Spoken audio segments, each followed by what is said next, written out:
சமூக நீதியும் பாதுகாக்கிற அரசு வந்து திராவிட மாடல் அரசு அப்படின்னு சொல்லி திமுக. நான் சத்தியமா உனக்கு கேட்கறேன், சத்தியமா கேட்கறேன், நான் சத்தியமா கேட்கறேன். என்னன்னே வெங்காய சமூக நீதி சொல்லிட்டேன்.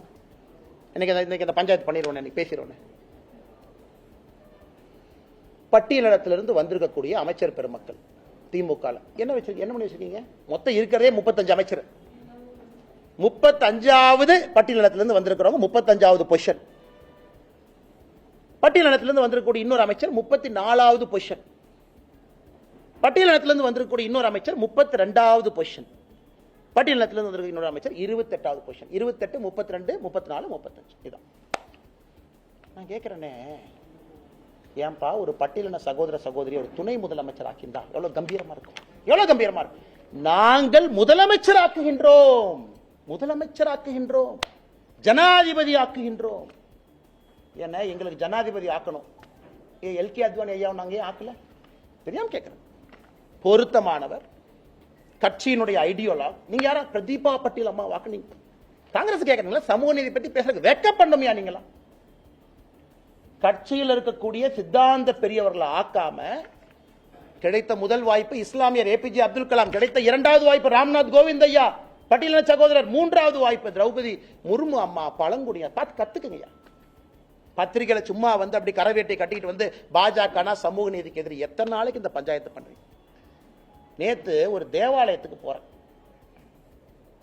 ஒரு தேவாலயத்துக்கு போக விட மாட்டாங்க. அதான் பத்திரிகை நண்பர்கள்ட்ட இந்த தேவாலயத்தை சொல்லிட்டு இந்த தேவாலயத்துக்கு போக வேண்டியதா போச்சு. லெப்ட்ல வண்டி திரும்ப இண்டிகேட்டர் போட்டு ரைட்ல போயிட்டேன். ஏன்னா அங்க வந்து அந்த ஃபாதர் மிரட்டுவாங்க. ஒரு சர்ச்சில் போய் ஒரு கிறிஸ்துமஸுக்கு அவர்களுக்கு வாழ்த்து சொல்லி 1 மணி நேரம் மாஸ் அட்டன் பண்றதுக்கு எத்தனை போலீஸ் போட்டு வச்சிருக்காங்க? 1000 போலீஸ் போட்டு வச்சிருக்காங்க. அதெல்லாம் இந்த அண்ணா யூனிவர்சிட்டி பக்கம் திருப்பி இருந்தீங்கன்னா எவ்வளவு நல்லா இருக்கும். அதெல்லாம் கேட்கிறேன். பாஜகனா இப்படித்தான் அடைச்சு வச்சிரு. அதை யாராச்சும் உடைக்க முயற்சித்தாங்கன்னா முதல்ல அவர் அடைய. சமூக நீதி பத்தி கேட்க அண்ணா, சமூக நீதியை பத்தி வர சொல்லுங்க. நான் திமுக யார வேணாலும் பேசுவேன். ஒரு அமைச்சர்ல இருந்து மேல யாரோ வர சொல்லுங்க.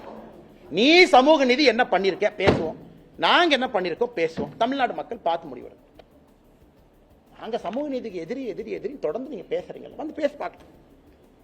என்ன எதிரி? தமிழ்நாட்டில் $470 மில்லியன் எக்கானமி, 500 மில்லியன் கீழே இருக்கும், ½ ட்ரில்லியன் கீழே இருக்கும். இரட்டை டம்ளர் பீகார்ல இல்லனே, இரட்டை டம்ளர் சிஸ்டம்னே பீகார்ல இல்லனே. நான் போறேன் பீகார் அடிக்கடி.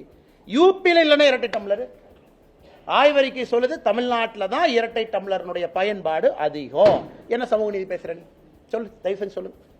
ஆனா நான் அரசியல்வாதி கேட்கிறேன், உங்களுக்கு கேட்கலாம். பட்டியலின சகோதர சகோதரி பஞ்சாயத்து பிரசிடென்ட் ஆனா கொடியேற்ற முடியாது. தமிழ்நாட்டில் தான் ஹையஸ்ட்.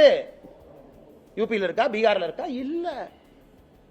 எத்தனை நாளைக்கு இதே இதை பேசி பேசி ஜாதி அரசியல் பண்ணி மத அரசியல் பண்ணி வண்டி ஓட்டுவாங்க. காலைல 10 மணிக்கு பார்ப்பேன். நன்றி.